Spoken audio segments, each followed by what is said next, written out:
मेहनत है।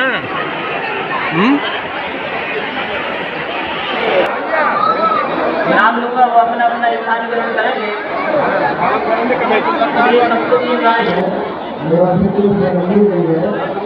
कोई मतलब नहीं अभी पर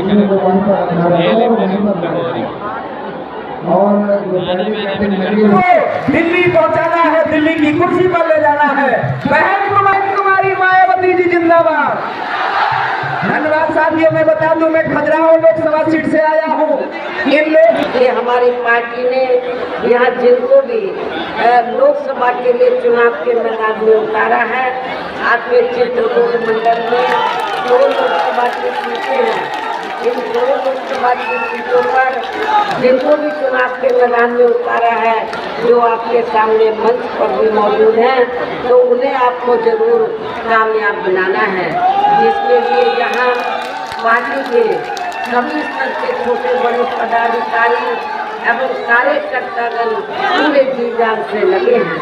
और अब अंत में मेरा यही कहना है कि आप लोगों को वोट पड़ने वाले दिन यहाँ बीएसपी के अपने सभी लोकसभा उम्मीदवारों को अर्थात बांदा लोकसभा की सीट से हमने श्री मयंक द्विवेदी को चुनाव के मैदान में उतारा है। लोकसभा की सीट से हमने श्री निर्दोष कुमार दीक्षित को चुनाव के मैदान में उतारा है।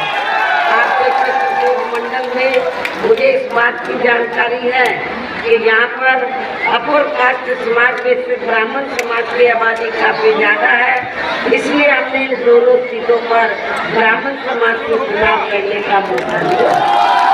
इतना ही नहीं, हमीरपुर से लगी हुई जालौन सुरक्षित लोकसभा की सीट है, तो वहाँ से हमने श्री सुरेश चंद्र गौतम को हर बार को हमने चुनाव के मैदान में उतारा है।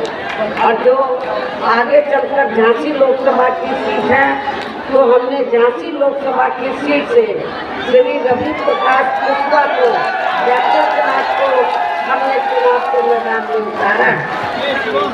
तो मेरी आप लोगों को यही कहना है, पार्टी के लोगों से यही कहना है कि अब आप लोगों को अपनी पार्टी के खास रूप से आज ये चित्रकूट मंडल की चुनावी जनसभा है, 2 लोकसभा की ये चुनावी जनसभा है।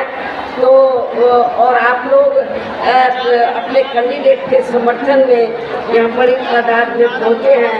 मेरी अब आप लोगों से यही दरखास्त है कि आप लोगों को अपनी पार्टी का जो चुनाव चिन्ह हाथी है, हाथी चुनाव चिन्ह के सामने वाले बटन को दबाकर अपने दोनों प्रत्याशियों को जरूर कामयाब बनाएं।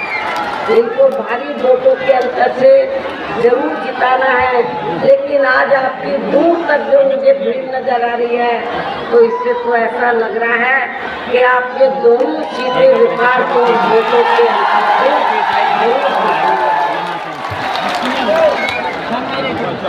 आप लोग इनको पूरे जी जान से जिताने में लगे हैं। तो अब मैं आप लोगों का और ज़्यादा समय न लेते हुए अपनी बात यही समाप्त करती हूँ। जय भीम, जय भारत। इनकी ये जटिल समस्या देश में हर हाथ को काम देने से ही केवल दूर हो सकती है, जिसकी तरफ हमारी पार्टी की बनी सरकार विशेष ध्यान दे। साथ ही देश में पिछले कुछ वर्षों से आए दिन बढ़ रही गरीबी, बेरोजगारी व महंगाई आदि से भी जनता बहुत ज़्यादा दुखी व परेशान है, जिसे भी आर्थिक नीतियों में तब्दीली करके जरूर दूर किया जाएगा।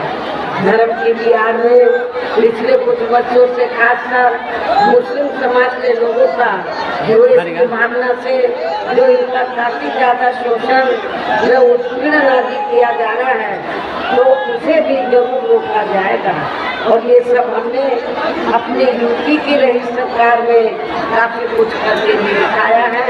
मेरी हुकूमत में मुस्लिम भाइयों को मालूम है कि मेरी चारों हुकूमतों में हमने कोई भी हिंदू मुस्लिम दंगा फसाद नहीं होने दिया है। इसके अलावा हमने यूपी में सर्व समाज से गरीब अब बेरोजगार लोगों को बेरोजगारी बीमारी भत्ता आदि न देकर उन्हें बड़ी तादाद में रोटी के साधन भी उपलब्ध कराए हैं, जो अब ये कार्य भी अधिकांश ठंडे पड़े हैं, जिनको फिर केंद्र में बीएसपी की सरकार बनने पर प्राथमिकता दी जाएगी।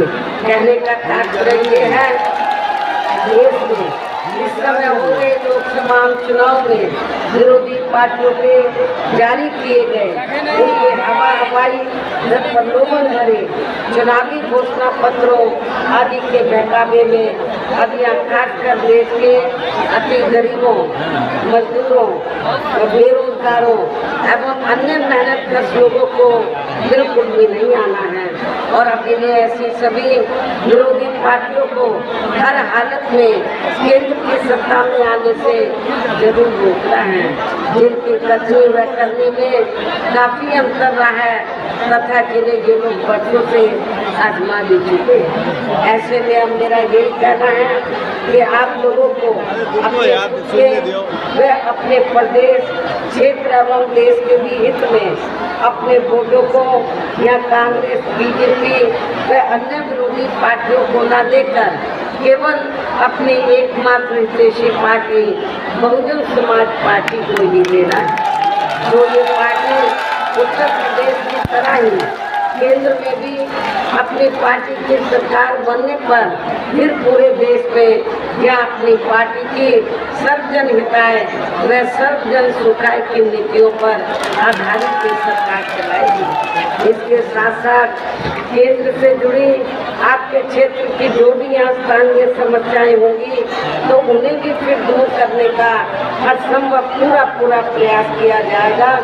और इस संबंध में मैं खासकर बुंदेलखंड के लोगों को ये बताना चाहती हूँ कि जब केंद्र में बीएसपी की सरकार बन जाती है तो हमारी पार्टी की सरकार फिर बुंदेलखंड को अलग से स्टेट बनाएगी, अलग से प्रदेश बनाएगी, क्षेत्र का संपूर्ण विकास हो सके। साथ ही यहाँ गरीबों, मजदूरों, बेरोजगारों, कर्मचारियों, किसानों, छोटे व्यापारियों एवं अन्य मेहनतकश लोगों के हितों का भी विशेष ध्यान रखा जाएगा। सब समाज में से खासकर गरीबों, आदिवासियों, पिछड़े वर्गों, मुस्लिम व अन्य धार्मिक अल्पसंख्यक समाज के लोगों के विकास व उत्थान के साथ साथ हर स्तर पर इनकी सुरक्षा आदि के लिए भी सख्त कदम उठाए जाएंगे। और तभी से यहाँ वास्तव में अपने देश के महान संतों, गुरुओं व महापुरुषों में भी विशेषकर महात्मा ज्योतिराव फूले, श्री छत्रपति शाहू जी महाराज, श्री नारायण गुरु, बाबा साहब डॉक्टर भीमराव अम्बेडकर एवं मान्यवर श्री कांचीराम जी आदि का अधूरा सपना जरूर साकार हो सकता है। हमारे पार्टी के लिए सरकार द्वारा हर स्तर पर पूरा आदर सम्मान दिया गया है। इन्हीं खास बातों के साथ ही अब मेरा देश में आपके स्टेट के भी हित